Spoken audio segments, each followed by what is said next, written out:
역대하 36장 22절에서 23절입니다. 같이 읽겠습니다. 바사의 고레스 왕 원년에 여호와께서 예레미야 입으로 하신 말씀을 이루시려고 여호와께서 바사의 고레스 왕의 마음을 감동시키심에 그가 온 나라에 공포도 하고 조서도 내려 이르되 바사 왕 고레스가 이같이 말하노니 하늘의 신 여호와께서 세상 만국을 내게 주셨고 나에게 명령하여 유다 예루살렘에 성전을 건축하라 하셨나니 너희 중에 그의 백성된 자는 다 올라갈지어다. 너희 하나님 여호와께서 함께 하시기를 원하노라 하였더라. 아멘. 오늘은 우리 열왕기 역대기에 있는 왕들의 이야기들을 살펴보는 건 마지막 시간으로 남유다의 역사를 살펴보고 마지막 교훈들을 정리해 보도록 하겠습니다. 유다 왕조 그러면 이제 다윗 왕에서 이제 그 다음 솔로몬부터 쭉 정리를 제가 해놨는데 르호보암, 아비야, 아사, 여호사밧, 요람과 아하시아, 아달랴 이렇게 쭉 이렇게 왕들이 나아가요. 제가 빨간색으로 해놓은 거는 좀 못된 짓을 한 왕들, 하나님 보시기에 이렇게 똑바르지 못한 왕들. 그다음에 나머지 위에 있는 왕들 그래도 좀 나은 왕들. 근데 그것도 이따가 보면 아시겠지만 하나님의 평가가 이렇게 성경의 평가가 다 달라요. 어떤 사람들은 좀 잘하긴 했는데 좀 모자라다, 좀 아쉽다, 모는 했지만 모는 안 됐다 이런 왕들이 있고 그래도 다윗과 같이 열심히 하나님을 섬겼다 그런 왕들이 있다는 거예요. 보실 때 주의해야 될 사항들이 있죠. 첫 번째로 이 르호보암 다음에 아비야라고 하는 왕이 나오는데 열왕기에는 아비얌 이렇게 나오고 역대기에는 아비야 이렇게 나와요. 이름이. 그 다음에 우리 보면은 이때 여기 보면은 아하시아 전에 요람이라고 하는 왕이 있죠. 여호사밧 다음 요람이라고 하는 왕. 그러니까 북이스라엘의 아합과 결혼 이제 사돈을 맺었는데 아합의 사위가 되는 사람이 요람이죠. 요람의 이름이 요람이라고도 나오고 여호람이라고도 나오는데 문제는 뭐냐면 북이스라엘에도 똑같은 이름이 있어요. 그리고 비슷한 시점에 있어가지고 잘 읽어보셔야 돼. 이 사람이 북이스라엘의 요람을 얘기하는지 남유다의 요람을 얘기하는지 저도 많이 헷갈려가지고 실수를 잘 하곤 합니다. 이게 잘 구분을 하셔야 돼요. 그 다음에 우리가 잘 아는 이제 우시아가 있죠. 우시아, 우시아가 이렇게 있습니다. 이사야가 언제 말씀을 받아요? 우시아 왕이 죽던 해에 말씀을 받잖아요. 그 우시아가 이제 아사랴라고 하는 이름으로 또 나옵니다. 그러니까 그런 거 아셔야 되고. 그 다음에 이제 뒤에 나오는 그 마지막 왕들 이름이 여기저기 막 뒤섞여 있어요. 여호야긴이라고 돼 있는데 여고냐 이렇게 이름이 나오는 경우도 있고 여고니야, 고니야 이름이 복잡하게 섞여 있는 경우가 있어서 요거는 읽으실 때 열왕기하고 역대기를 볼 때 주의해서 읽으셔야 된다. 기타라고 돼 있는 건 뭐냐? 예레미야 같은데 그런데 나오는 거예요. 선지서 같은데 이름이 저렇게 나오면은 그러면 이 사람이 누구지? 이렇게 생각이 들 수 있는 거죠. 요아스라고 하는 이름이 여호아스라고 하는 이름으로 일부 역본에 있는데 이건 여러분들이 모르셔도 될 것 같아요. 르호보암과 아비야, 르호보암과 아비야가 이제 하나님 앞에서 온전히 행하지 못하죠.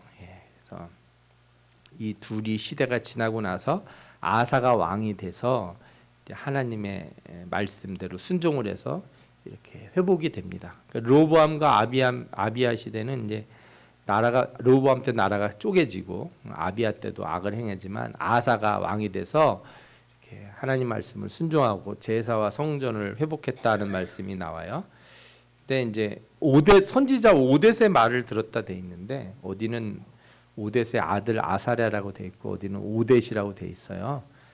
아마 이제 그 보통 이름을 정할 때 옛날에는 우리처럼 성씨를 가지지 않고 이 당시 이 사람들은 누구의 아들 누구 뭐 이렇게 부르는 게 일반적이에요. 그래서 서양 영화들 중에 아주 옛날 배경으로 하는 고대 배경으로 하는 영화들을 보면은 자기를 소개할 때 항상 자기는 누구의 아들, 뭐 누구의 증손, 뭐 이런 식으로 소개를 하거나 어느 동네의 누구 이렇게 자기를 소개를 해요. 왜냐하면 이름이 이렇게 뭐라 그럴까요? 아주 유별나지 않으니까. 그래서 아버지 이름을 그냥 썼을 수도 있어요. 어쨌든 간에 아사 왕 때 한 번에 이렇게 변화가 일어나요. 남유다의 역사를 잘 보면요. 앞에서 다시 보면 빨간색이 나왔다가 파란색이 나오고 하늘색이 나오고 그죠?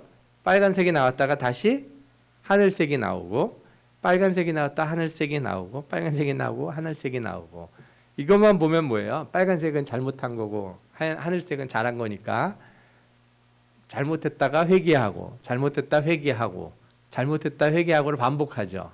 그런데 막판이 어떻게 돼요? 막판이 쭉 빨간색으로 해서 망한단 말이에요. 그러니까 잘못하고 회개하고 이렇게 위로 올라간 게 아니라 잘못하고 회개하고 잘못하고 회개한 게 점점 아래로 이렇게 떨어진 걸 알 수가 있는 거죠. 그 다음에 이제 아사 다음이 중요한데 왜냐하면 성경에서는 그 아사 왕까지 이야기들이 그렇게 길게 아주 자세하게 많이 나오진 않아요. 그리고 열왕기상의 상당 부분은 북이스라엘의 이야기예요. 여로보암과 그 후대 이야기들인데 그리고 여호사밧 왕 때 유다 왕 여호사밧 왕 때부터는 열왕기상의 내용이 상당 부분이 다 아합의 이야기예요. 아합과 엘리야 이야기. 그래서 유다 왕은 요 시점에는 유다 왕조의 이야기들은 그 북이스라엘 왕조의 이야기에 이렇게 섞여 있는 것처럼 마치 느껴지기도 해요. 여호사밧이 이제 그래도 하나님을 잘 섬겼는데 이 사람이 문제가 뭐냐면 아합과 사돈을 맺었다는 거예요. 여러 가지 이유가 있을 거예요. 뭐 같은 민족이라는 점도 있었을 거고 또 같이 그렇게 힘을 합쳐서 옆에 나라들과 대항하고 싸우는데 정치적으로 유리했다 이렇게 생각을 했을 수도 있어요. 그런데 사람은 그렇게 생각하면 안 돼요. 뭐든지 좀 뭐 잘 되고 돈이 되고 뭐 이런다고 해서 덥석덥석 가까이 지내는 걸로 무조건 좋은 건 아닌 것 같아요. 이때 사돈을 맺는 바람에 이세벨의 딸 아달랴가 그 여호사밧의 아들 요람의 아내가 되죠. 그리고 아하시아를 이렇게 낳게 돼요. 그런데 중간에 아달랴라고 하는 이름이 들어가 있잖아요. 그래서 우리가 잘 아는 대로 중간에 이 자식들이 다 죽었을 때 아달랴가 여왕 노릇을 잠깐 하고 그러다가 아달랴가 죽고 요아스가 다시 왕이 되죠. 여러분들이 기억나실 거예요. 이 북이스라엘과 남유다의 그죠 가계도 여기 보면은 요람이라고 하는 이름, 여호람이라고 하는 이름이 두 군데나 있잖아요. 아이고 여기 요람이라고 하는 남유다의 왕도 있고 북이스라엘의 요람이라고 하는 왕 이름도 있죠. 그래서 헷갈려요. 이게 읽을 때 이 부분이 하여튼 비슷한 집안에 같은 이름을 써가지고 비슷한 시기에 그렇게 된 거죠. 그래서 아달랴하고 요람과 결혼해서 아들이 아하시아고 아하시아의 아들이 요아스다 이렇게 보시면 돼요. 저는 요아스가 이 아하시아의 아들이 아니라고 생각을 했는데 그거는 아닌 것 같아요. 이거 맞는 것 같고 이게 요 계도가 맞는 것 같아요. 제가 약간 뭔가를 그때 예전에 착각을 했던 경우가 있던 것 같더라고요. 이 중요한 거는 여기서 이제 아달랴라고 하는 여자인데 이 여자가 바알의 여선지자와 같은 역할을 해요. 그러니까 아합의 딸이고 그죠? 이세벨의 딸이잖아요. 그래서 이 정략 결혼으로 들어오게 되는데 여호사밧의 아들 여호람이 왕이 된 후에 형제들을 다 죽여요. 그다음에 아달랴는 이세벨의 영향으로 남편 여호람과 아들 아하시아를 통해 남유다의 바알 신앙을 쭉 퍼뜨립니다. 여호람은 아달랴를 통해서 바알을 받아들이고 하나님의 심판의 경고도 받지 않고 그렇게 하다가 병들어 죽어요. 이방에 의해 자녀들이 죽는데 여호람의 아들 아하시아가 어떻게 죽냐면 북이스라엘의 왕이 아람 왕과 싸우다가 다쳐가지고 이렇게 쉬고 있는데 병치료를 하고 있는데 그 병문안 갔다가 예후한테 발각돼서 죽죠. 그렇게 해가지고 예후가 북이스라엘 아합의 아들들을 싸그리 다 죽이고 또 누구도 죽여요? 병문안 왔던 이제 이 아하시아의 형제들도 다 죽여요. 그래서 완전히 망해버리는 거죠. 그래서 이 아달랴가 자기 아들 아하시아가 예후에 의해서 죽고 형제들도 죽은 걸 보고 어떻게 하냐면 혹시라도 왕이 될 만한 싹이 없는지 살펴보서 다 죽여버립니다. 그리고 자기가 여왕이 돼요. 우리나라 뭐 아니면 중국 그 영화 같은데 보면은 그런 일이 있잖아요.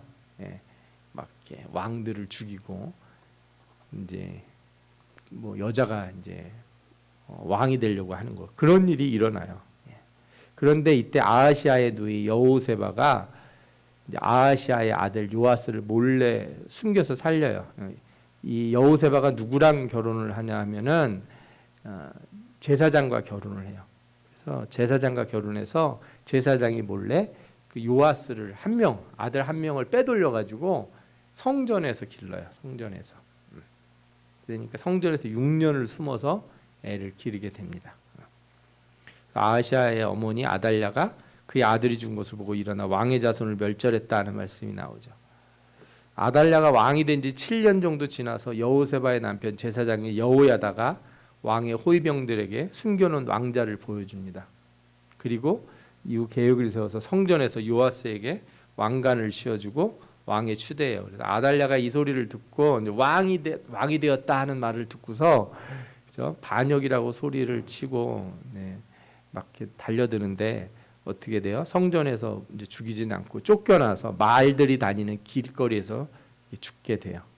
요아스가 7세에 드디어 이제 왕에 오르죠. 거의 유다 왕조가 멸망할 뻔해요. 그러니까 이게 뭐 나쁜 말로 하면은 사돈 한번 잘못 맺었다가 그죠? 옛날 분들이 들었으면 하여튼 그래서 십장가를 잘 가야 된다 뭐 이런 소리를 했을 것 같은데 그죠? 나름의 어떤 의미하는 바가 크게 있는 것 같아요. 하나님의 백성들이 이렇게 너무 정치적인 힘을 위해서 이렇게 결혼을 했다가 완전 다윗 왕조가 그냥 싹이 말라버릴 뻔했으니까 딱 한 사람 남아서 왕이 됐으니 얼마나 이게 저기 한 일이겠어요, 그렇죠? 그래서 요아스가 그래서 어떻게 합니까? 개혁 운동을 펼칩니다. 바알에 관련된 건 다 갖다 부수죠, 그렇죠? 자기를 그렇게 죽고 뭐 자기 아버지 때 형제들을 다 죽였으니 이런 우상들은 안 되겠다 해서 다 무너뜨리고 성전도 정비하고 그 다음에 제사장들에게 여러 가지 일도 하고 정직한 길로 행해요. 23년에 성전도 수리하고 아주 어린 나이에 왕이 됐으니까 되게 오랫동안 왕을 하잖아요. 40년을 왕을 하게 되는데 그런데 문제는 뭐냐면 자기를 왕으로 세웠던 제사장 여호야다가 죽은 뒤에 요아스가 우상을 섬겨요. 이제 백성들이 와서 한마디로 귀족들이 와가지고 좀 우리도 이런 거 하고 싶은데 좀 해달라고 이런 식으로 얘기하면서 우상이 들어오게 돼요. 그래서 이걸 누가 지적하냐? 그 여호야다의 아들 제사장 스가랴가 지적을 해요. 스가랴를 어떻게 해요? 돌로 쳐서 죽여요. 이 일이 하나님 보시기에 너무 악해서 이후에 아람이 쳐들어와서 예루살렘을 노략하고 요아스는 부상을 당한 뒤 반역에 의해서 죽게 돼요. 왕들이 죽을 때 정상적으로 죽는 왕, 그 다음에 병에 걸려 죽는 왕, 그 다음에 또 뭐가 있어요? 반역으로다가 죽는 왕, 이런 왕이 있는데 세 번째가 제일 나쁜 거죠. 그렇게 해서 요아스의 개혁이 너무 아쉽게 끝이 나요.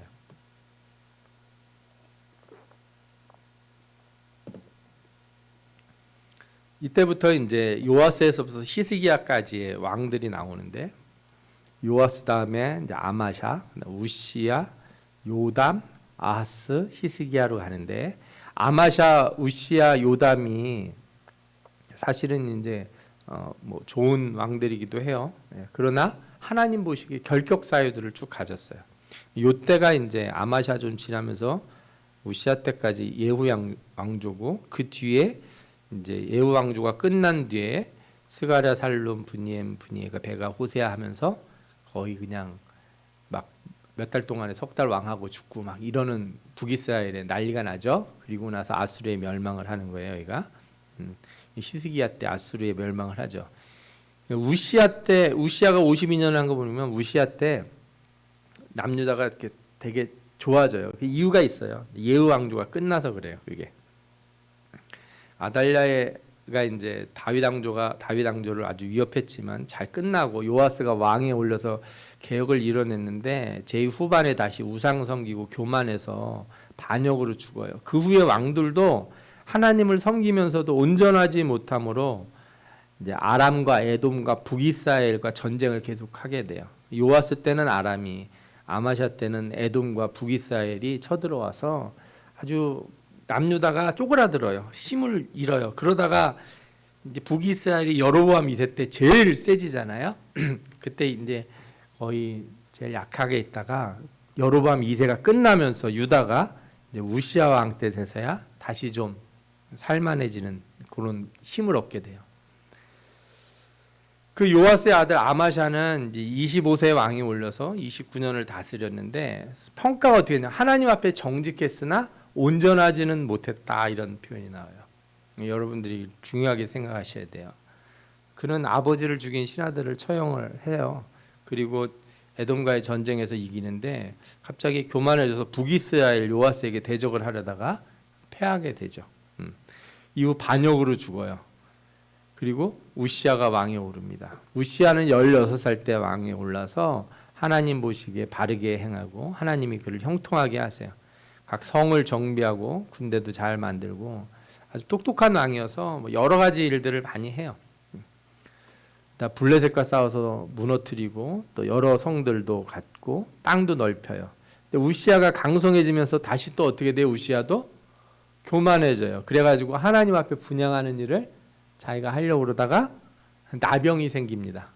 그래서 성전에서 쫓겨나서 그 아들 요담이 왕이 돼요. 앞에 왕도 뭐라 그래요? 정직했으나 온전하지 못했다 이렇게 나오잖아요. 그래서 반역으로 죽었죠. 이 왕도 잘하다가 교만해서 나병으로 죽게 돼요. 그럼 요담이 그래서 그러면 난 아버지보다 더 제대로 예수를 믿어야겠다. 하나님을 믿어야겠다. 이게 아니고 요담이 어떻게 하냐면 정직하게 행하지만 그가 성전에 들어가질 않아요. 아버지가 성전에서 분향하다가 나병이 걸려가지고 그런지 성전에를 안 들어가요. 성문도 건축하고 성벽도 연장하고 뭐 암몬과 싸워 이겨서 조공도 받고 북이스라엘 베가와 아람이 요담을 공격을 했는데 하여튼 뭐 이러저러한 그냥 일들을 겪으면서 쭉 살아요. 그런데 이 요담의 이 불완전한 신앙이 그 다음 아들에게 아주 나쁜 영향을 미쳐요. 그래서 어떻게 돼요? 요담의 아들 아하스의 생애가 이제 나오는데 아주 악한 왕이 되죠. 그래서 유다 왕조에서 본격적으로 악을 행한 왕 그러면은 아하스를 꼽을 수 있어요. 앞에 르호보암이나 뭐 그 왕들 아비암 이런 왕들에 비할 바가 아니에요. 이때가 가장 큰 악을 행했다 이렇게 얘기할 수 있어요. 왜냐하면 그 이전에 여호사밧 아들들은 아무리 아합의 이제과 결혼을 해가지고 자식들이 나왔는데 빨리 죽었어요. 다들 재위 기간이 짧았단 말이에요. 그런데 요담은 그렇지가 않아요. 요담 다음에 아하스가 그렇지가 않아요. 그래서 아하스 므낫세를 거치면서 유다가 그냥 급속히 밑으로 떨어져요. 그런데 제가 전에도 말씀드린 것처럼 아하스가 갑자기 나온 게 아니라는 거예요. 앞에 왕들부터 조짐이 보였다는 거예요. 조짐이. 하나님을 섬기는데 온전하게 섬기지 못하고 꼭 끝에 가서 교만하고 자기 멋대로 하려고 그러고 이렇게 하다가 어떻게 돼요? 이게 점점 쌓아들으니까 그 다음 번째 왕은 아예 악한 왕이 나오게 돼요. 그래서 이 아하스가 얼마나 악을 행했는지 하나님 앞에서 바알 우상을 섬기고 아들을 제물로 바치고 산당들에서 제사를 드리고 우시야 말기에 쳐들어왔던 북이스라엘과 아람 군대 공격에 크게 패해서 많은 사람이 잡혀가고 죽어요. 그래서 이제 다행히 잡혀가는데 선지자가 북이스라엘 사람들한테 말하잖아요. 너희 동족을 이렇게 하면 되겠냐. 그래서 어떻게 해요? 다시 다 되돌려 보내죠. 북이스라엘로 포로로 잡혀가던 사람들을. 그런 일도 있었어요. 또 에돔과 블레셋이 유다를 공격할 때 아스루 왕에게 사신을 보내서 도움을 청했는데 아스루가 오히려 유다를 공격해요. 아스루가. 아하스가 그리고 이렇게 어려울 때마다 어떻게 해요? 죄를 더 범하는 거예요. 우상을 섬기고 하나님의 전에 기구들을 부수고 성전 문을 닫았다 이런 말이 나와요. 성경에 보면 곤고할 때 오히려 우상을 섬겼다 이거죠. 그러니까 여러분 어려운 일 생길 때 기도하고 싶은 마음 드는 거는 은혜예요. 어려울 때 더 마음을 강팍하게 하는 자가 있잖아요. 우리가 출애굽기 볼 때 누가 나옵니까? 바로가. 재앙이 강도가 세지면 세질수록 어떻게 해요? 그 마음을 더욱 강팍하게 하죠. 예, 그런 거예요. 이런 사람이 있는 거예요. 이게 하나님이 만져주지 않으면은, 하나님이 내버려 두면은 사람이 이렇게 악해지거든요. 이 아하스 때 이렇게 나라가 엉망이 돼버려요. 그리고 나서 이 아하스의 악행 뒤에 히스기야가 왕이 되는데, 히스기야가 어떻게 해요? 다시 회복 운동을 해요. 그런데 히스기야 때 회복 운동이 잘 아시는 대로 히스기야가 막판이 어땠어요? 좀 안 좋았잖아요. 그러니까 그 다음에 또 어떤 왕이 나와요? 므낫세가 나서 아주 또 나라를 엉망으로 만들어놔요. 그 다음에 요시야가 왕이 되는데 성경에 뭐라 그러냐면 므낫세 때 너무 망가져서 하나님이 더 이상 어떻게 놔둘 수가 없게 되었다. 이런 식으로 말씀을 하거든요. 나선처럼 아래로 이렇게 쭉 떨어지는 거죠. 히스기야의 제위 전반기를 보면은 그때는 참된 개혁을 해요. 후반기에는 교만으로 무너진 모습을 보여주죠. 우리가 아까 우시야 왕도 보면은 처음엔 잘하다가 막판에 자기가 분양하려고 그러다가 병에 걸리고 그러잖아요. 그런 거예요. 이 히스기야가 아주 그런 거를 비슷하게 따라하는 것 같은 모습이 나와요. 히스기야의 신앙개혁을 보면 이건 전에 앞선 왕들 때도 마찬가지인데 구약 성경에 나오는 신앙개혁은 세 가지예요. 성전을 수리하고 제사장 제도를 고치고 절기를 다시 회복하는 거. 이 세 가지가 주된 신앙개혁의 일들이에요. 그래서 히스기야 때 성전 수리하고 그 다음에 제사장들을 업무를 잘 정해서 다시 일할 수 있도록. 그러니까 제사장들이 딴 거 신경 못 쓰도록, 그죠? 먹고 살기가 힘드니까 자꾸 엉뚱한 짓 하니까 그렇게 안 하도록 11조와 번제물 이렇게 다 정한 거 줘서 율법에 힘쓰도록 딱 만들어 놔줘요. 그리고 이제 절기도 지키고 유월절 지키고 노뱀을 제거하고, 그죠? 이렇게 신앙개혁을 막 하려고 그래요. 이렇게 신앙개혁은 아수르의 침략에 맞서 승리할 수 있던 배경이 돼요. 아수르가 침략해 왔을 때 그가 하나님 앞에 진심으로 기도하잖아요. 하나님 앞에 엎드려 베옷을 입고, 그죠? 편지를 가지고 올라가서 이렇게 기도를 해요. 그리고 또한 그가 병에 걸렸을 때 하나님 앞에 기도함으로 15년간 연장을 받아요. 그런데 이제 우리가 히스기야 배웠을 때 아시겠지만 요 근방에 조짐이 보이기 시작해요. 많은 나라들이 히스기야가 대단하다 이렇게 생각하는 거죠. 왜? 그 당시 아수르가 다 먹었는데 누구만 못 먹었어요? 유다만 못 먹었잖아요. 그 지도 기억나시죠? 전체가 다 아수르 땅인데 중간에 조그맣게 유다 땅만 멀쩡한 거예요. 그러면서 이렇게 히스기야가 교만해서 바벨론 사신들에게 자기 보물들을 다 보여주고 자랑을 해요. 그러다가 하나님께 영광 돌리지 않고 이사야가 와서 질책을 하죠. 그래도 돌이키질 않아요. 그리고 히스기야가 죽고 이제 므낫세가 12살에 왕이 올라서 55년간 지휘하면서 자기 할아버지가 했던 일을 다 되살리죠. 히스기야의 그 선조가 우상을 섬기고 공고할 때 더 악을 행하고 그랬다고 그러지 않았습니까? 그거를 다시 다 해요. 산당을 다시 세우고 바알과 아세라를 섬기며 자연을 숭배하고 성전에 우상을 위한 제단도 만들고, 그렇죠? 무당과 신접한 자들을 곁에다 두고 아들도 바치고 뭐 우상을 섬길 뿐만 아니라 무죄한 자의 피를 흘리고, 그래서 유다 민족이 완전히 악한 나라가 돼버린 거예요. 악한 나라가 됐다는 게 다른 게 아니에요. 세상 나라와 똑같아졌다는 거예요. 여러분 악한 나라라 그래서 막 유다에 막 사람들이 길거리 돌아가면서 막 강도질하고 그래서 악한 나라가 아니고요. 세상 나라와 똑같아지면 그 나라가 하나님 보시기에 어떤 나라예요? 악한 나라예요. 신자가 악한 삶을 산다 그러니까 내가 어디 가서 도둑질을 했어, 강도질을 했어, 어디 사기를 쳤어 이렇게 말하는 분이 있는데 하나님이 신자가 악하게 산다 그럴 땐 왜 악하게 산다 그래요? 너 세상 사람들하고 똑같이 살지 않냐 이거예요. 세상 사람들이 다 어디 가서 강도질하고 도둑질하고 사기치고 이러고 살지 않아요. 다 그냥 잘 살아요. 예, 착하게 사는 사람도 많이 보여요. 그런데 하나님 보시기에 그거는 선이 아닌 거예요. 왜? 하나님을 마음에 두기를 싫어하니까. 그죠? 문제가 있을 때 하나님 앞에 기도하지 않잖아요.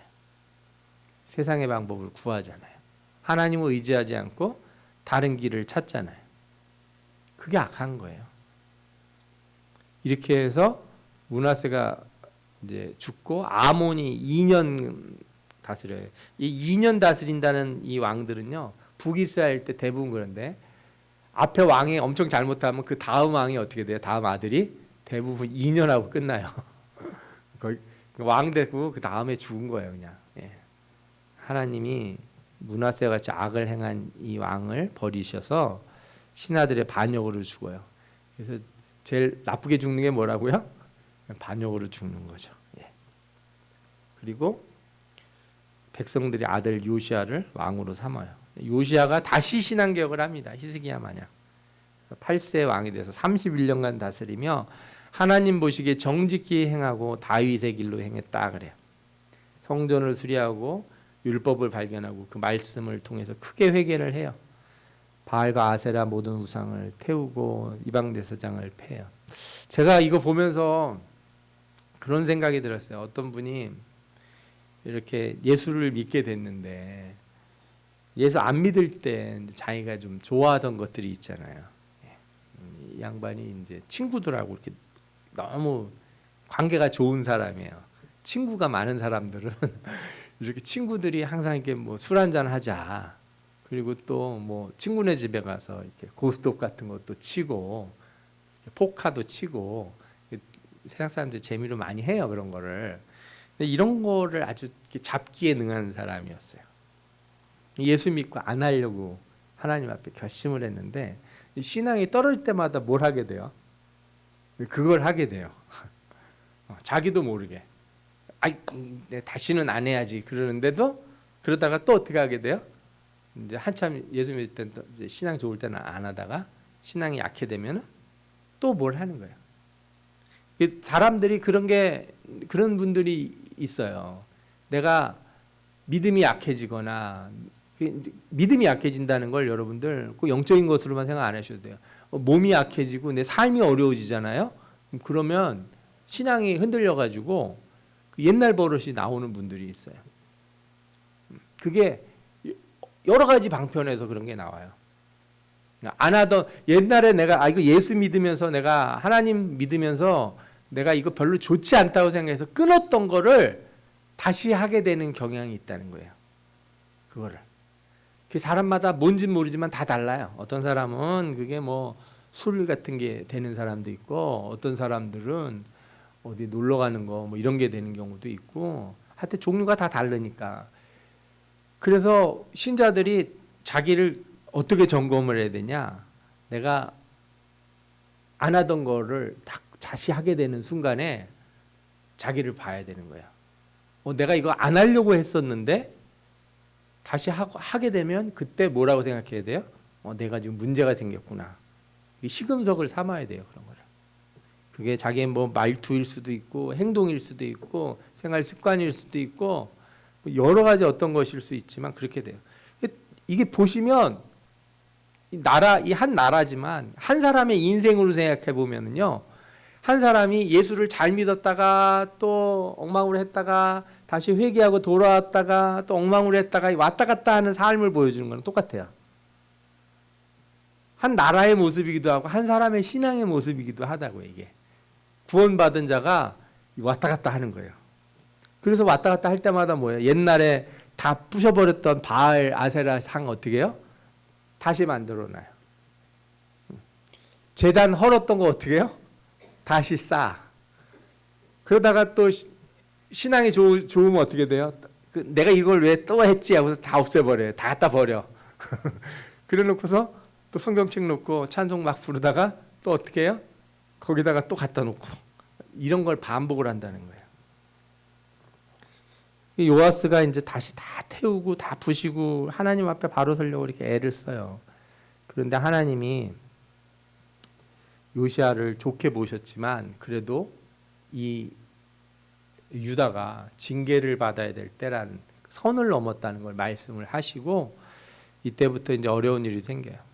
요시야가 뭘 못 보게 되냐면 막판에 하나님이 이 세상을 다스리시는 뜻을 못 보고 내가 그 애굽의 느고를 막는 것이 하나님 뜻이라고 생각하고 요시야가 나가서 느고를 막아요. 그러다가 어떻게 돼요? 느고가 이제 요시야를 하고 싸워서 요시야가 거기서 이제 화살 맞고 죽게 되죠. 다쳐서. 그리고 느고는 올라가서 바벨론하고 싸우려고 그러다가 바벨론한테 이제 뭐라 그럴까요? 패하게 되죠. 이때부터 갑자기 아수르는 힘이 싹 잃고 이제 바벨론이 엄청 세지고 유다는 이제 마지막 이 요시야가 죽은 뒤에 진짜 바람 앞에 촛불처럼 어려운 상황에 놓이게 됩니다. 여러분들이 이제 마지막 왕들 아시죠? 여호야김, 여호아하스, 시드기야, 뭐 여호야긴 이렇게 이름들이 쭉 나오는데 이렇게 다른 이름으로도 나오는 경우들이 있다는 것도 보시면 되겠어요. 여호아스는 이제 느고가 올라가서 싸워가지고 바벨론과 싸우다가 바벨론한테 져요. 그래서 내려오다가 화가 나가지고 이제 누구를 잡아가요? 여호아스를 잡아가요. 그리고서 여호야김을 왕에다 세워요. 그리고 여호야김은 이제 누구를 편을 들겠습니까? 애굽의 편을 들겠죠. 애굽의 느고가 다시 갈그미스로 진격해서 바벨론과 싸우려고 올라왔는데 느부갓네살한테 패하거든요. 그러니까 이번에는 느부갓네살이 내려와서 누구를 이제 끌어내리겠습니까? 여호야김을 끌어내리려고 하겠죠. 이때 여호야김이 이제 싹싹 빌고 바벨론에 조공을 바치는 걸로 문제를 해결하는데 바벨론에 1차로 포로가 끌려갑니다. 이때 다니엘이 끌려가요. 느부갓네살이 이제 다시 애굽을 침공하려 하다가 이게 잘 안 돼요. 그래가지고 후퇴를 하는데 이때 여호야김이 예레미야의 말을 듣지 않고 다시 애굽 편을 들려고 그래요. 왜냐하면 여호야김은 누가 세운 왕이에요? 애굽의 느고가 세운 왕이잖아요. 그러니까 느부갓네살이 힘이 애굽한테는 못 이기나 보다. 그리고서 애굽한테 편을 들려고 하고 조공을 안 보내는 거죠. 그러다가 이제 느부갓네살이 다시 유다를 침공해서 이 여호야김을 끌고 가고 여호야긴이 왕이 돼요. 그래서 여호야김의 아들 여호야긴이 18세의 왕이 되어서 이 왕은 이제 3개월 10일을 통치를 해요. 10일. 아버지 악을 따라 행하다 바벨론이 다시 침공해서 느부갓네살은 BC 597년에 예루살렘을 정복하고 여호야긴과 에스겔 등을 바벨론으로 끌고 가요. 그래서 2차 포로가 됩니다. 이 사람들이. 그리고 마지막 왕 누가 올라요? 시드기야가 올라가게 돼요. 시드기야가 21세의 왕이 올랐다가 여전히 악을 행하죠. 여기 악을 행했다는 말을요, 우상을 섬겼다, 뭐 나쁜 짓을 많이 했다, 물론 뭐 그렇게도 표현할 수 있는데 하나님이 너 지금 징계를 받아라 그랬어요. 바벨론이 너희들을 다스리는 걸 어떻게 하라고요? 받아들이라. 내 징계다 이게. 내가 너에게 주는 징계니까 징계를 순순히 받아라. 그랬는데 어떻게 해요? 끝까지 안 받으려고 버텨요. 그게 가장 악한 거예요. 하나님이 우리에게 무슨 말씀을 하셔서 하나님 우리에게 복도 주시지만 우리가 잘못해서 너 좀 혼이 좀 나야 되겠다 그래서 우리가 그런 일을 겪으면 고난도요, 여러분 잘 받아야 돼요. 고난도 받는 법이 있는 거예요.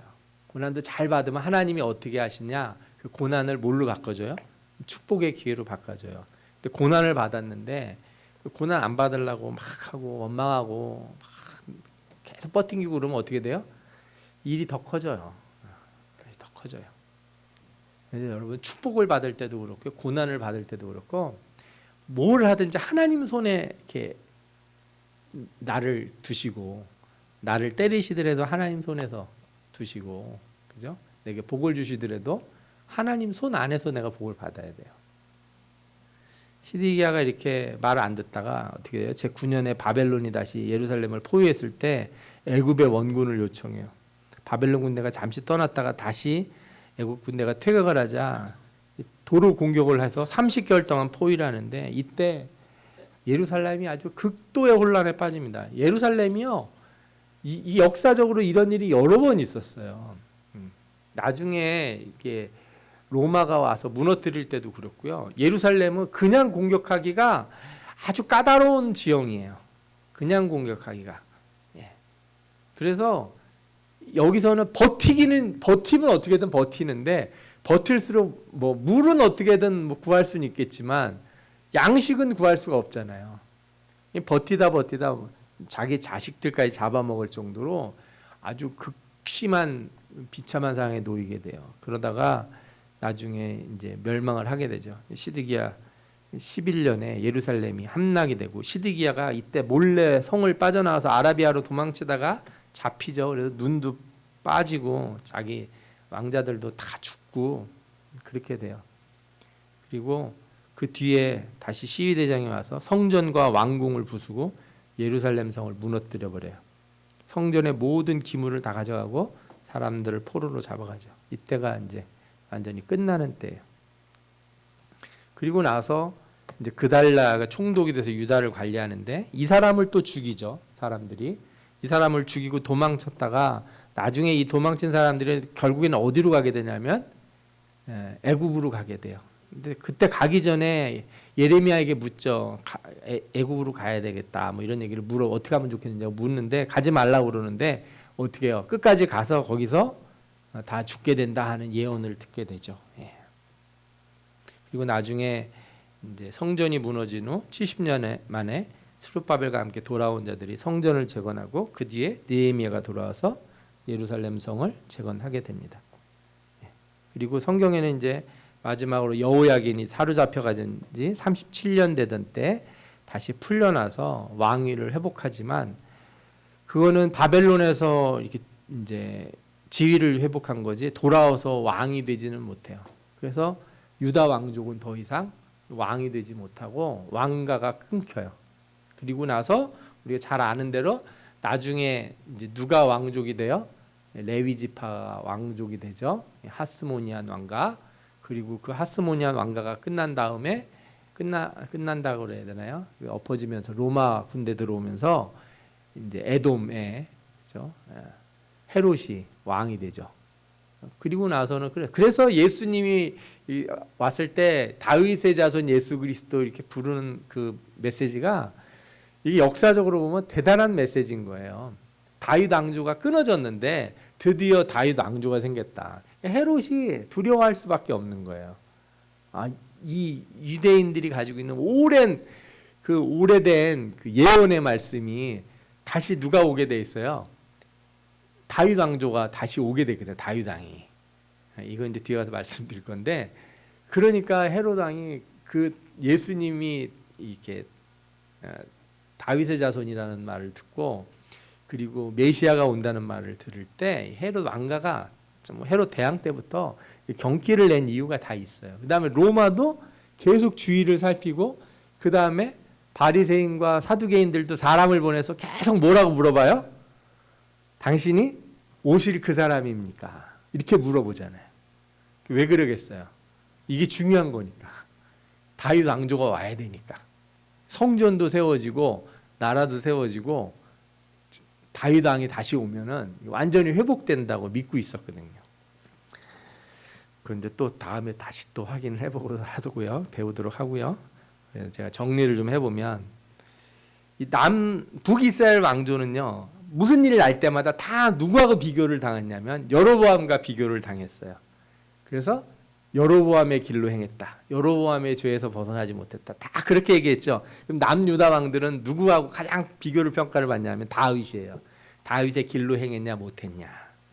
그래서 어떤 왕들은 정직하지만 다윗의 길로는 행하지 못했다. 이렇게 평하는 왕이 있고, 정직하게 행하여 다윗의 길로 행하였더라. 이렇게 평가를 받는 왕이 있는 거예요. 그렇죠? 왜냐하면 다윗의 길이라는 건 뭐냐면 온전한 길인 거예요. 온전한 길. 북이스라엘은 하나라도 잘하면 하나님이 놔둬요. 어떻게든 좀 살려두는데, 남유다의 왕들은 어떻게 해야 돼요? 온전해야 되는 거예요. 이게 목표인 거예요. 이 여러분들 아셔야 돼요. 신앙인들이 내가 잘못하는 게 10개인데 그중에 잘못하는 걸 1개를 줄였다. 그래서 칭찬받는 시절이 있어요.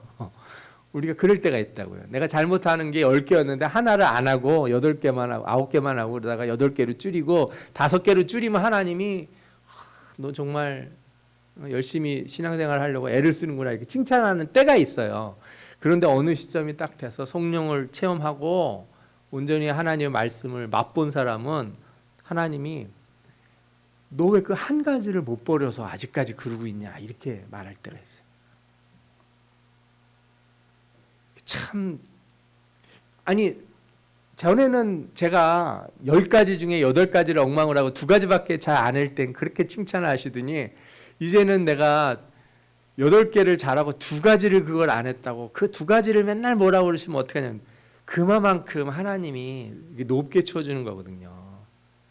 그걸 아셔야 돼요. 그리고 그 2가지를 이렇게 1가지 2가지를 계속 빼놓으면은 그게 결국엔 뭐가 돼요? 문제가 되는 걸 봤잖아요. 왕들 가운데서 왕들이 꼭 그렇게 1-2가지를 뒤에 가서 망가뜨리는 바람에 결국에는 사단이 나고 악한 왕들이 와서 나라를 뒤집어 버리고 이런 일들이 생기지 않았습니까? 이게 되게 중요한 교훈이에요. 우리가 그걸 잘 생각해야 돼요.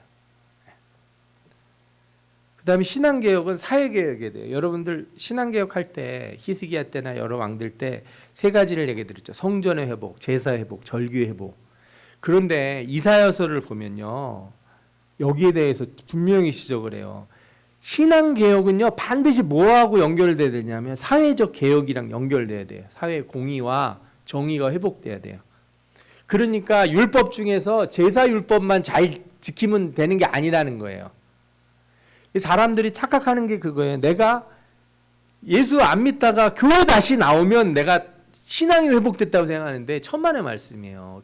교회 다시 나왔다고 내가 예배 다시 나온 걸로 신앙이 회복되는 게 아니고 삶이 바뀌어야지 회복이 돼. 내가 예수 믿고 저 문 밖으로 나가서 예배 드리고 다시 저 문 밖으로 나가서 바깥에서 똑바로 살고 다시 들어오고 이게 왔다 갔다 하면서 똑같아져야 되는 거예요. 이 안에서 예배 드릴 때나 저 바깥이나 똑같아야 된다고요. 안에서는 예배 잘 드리는 집사, 권사, 뭐 장로 막 이렇게 되는데 저 문 밖에만 나가면 뭐 개차반 뭐 이런 소리 듣고 그죠? 사람들이 어우 저런 사람이 어떻게 교회를 와 이런 얘기를 들으면 안 되거든요. 그래서 종교적 행위는 잠시 우리의 추락을 막을 수는 있어요. 하나님이 징계를 내리는 것을 잠시 멈춰요. 와서 예배하고 기도하고 회개하면 기다려봐요. 어떻게 하는지 보려고요. 삶이 바뀌는지 보려고. 근데 안 바뀌면 어떻게 돼요? 너 나한테 와서 한 거 거짓말이었구나 이렇게 얘기하신다고요. 그게 이사야서 첫 번째 장에 나오는 거네요. 이사야가 언제 활동한 선지자입니까? 히스기야 때, 그죠? 히스기야, 우시야 말 이제 죽을 때 말씀 받고 그때부터 쭉 하잖아요. 그리고 나서 악한 왕이 한참 하고 나서 히스기야 때까지 하죠.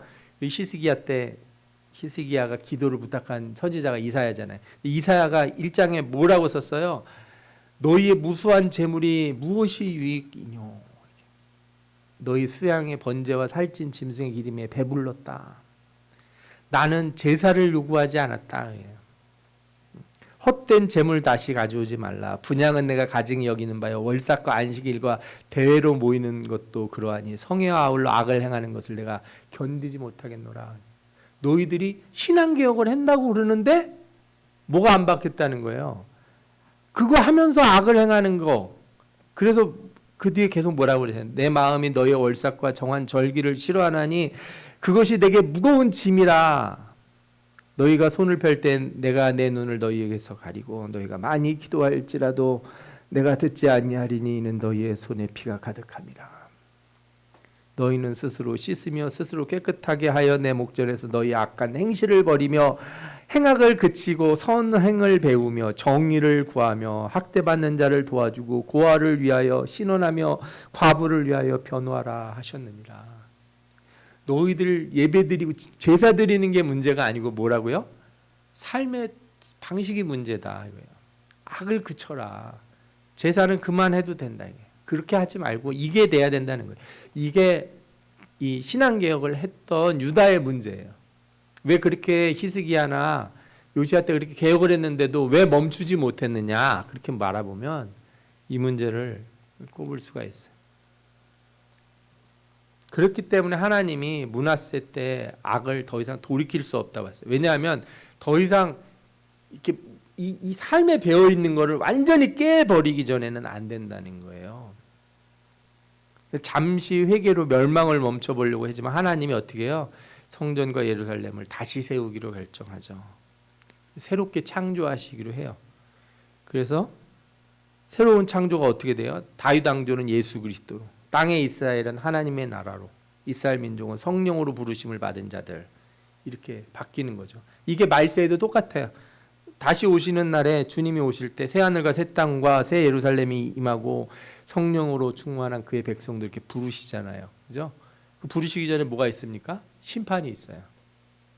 그러니까 성경은 같은 어떤 구원의 모습들을 반복해서 계속 보여줘요.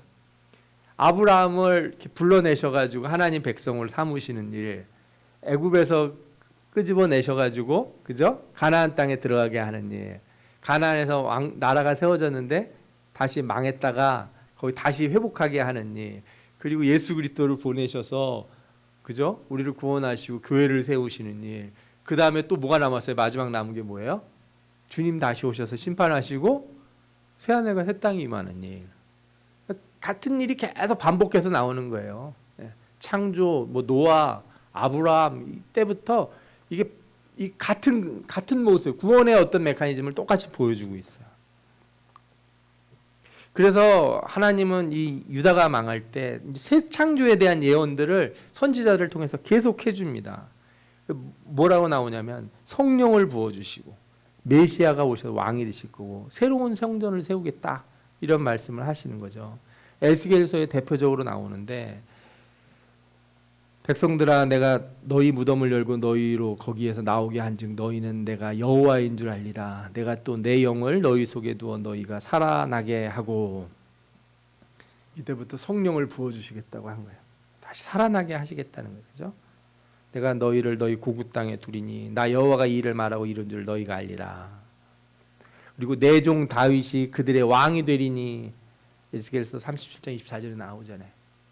이제 내 종 다윗을 보내서 그 왕이 너희들의 목자가 될 것이다. 그들이 내 규례를 준수하고 내 율례를 지켜 행하며 내가 내 종 야곱에게 준 땅 곧 그의 조상들이 거주하는 땅에 그들이 거주하되 그들과 그들의 자자 손손이 영원히 거기에 거주할 것이요 내 종 다윗이 영원히 그들의 왕이 되리라. 아멘. 누굴 의미하겠어요? 예수 그리스도를 의미하는 거예요. 내가 그들과 화평의 언약을 세워서 영원한 언약이 되게 하고 또 그들을 견고하고 번영하게 하며 내 성소를 그 가운데 세워서 영원히 이르게 하리니. 그러니까 이 새 창조에 나오는 것들은요 하나같이 다 영적인 거예요.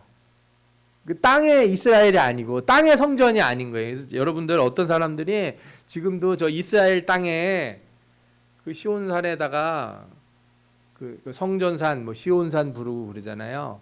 거기다가 지금 밀고서 다 밀어버리고 거기다가 옛날 다윗 솔로몬 성전 같은 거를 진짜로 지으려고 그래, 건물을.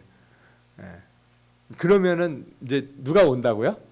그럼 이제 다윗 왕이 오셔가지고 메시아가 와서 이스라엘의 회복이 일어나고 종말이 온다, 이렇게 생각하는 사람들이 아직도 있어요. 성경을 보면 땅의 건물을 짓는 게 아니고 영적인 거라고요. 그러나 그 나라의 백성들은 다 어떤 사람이에요? 성령을, 영을 받은 사람들이에요. 성령을 받은 사람들. 그죠? 그리고 그 가운데 세워진 처소라고 하는 게 지금은 우리 교회, 보이지 않는 교회, 예수 그리스도의 몸된 교회. 그죠? 그래서 그 처소가 그들 가운데 있을 것이며 나는 그들의 하나님이 되고 그들은 내 백성이 되리라. 아멘. 이렇게 해서 하나님이 이 땅에서의 일들을 통해서 우리들에게 뭘 주세요? 다시 오실 그 나라에 대한 소망.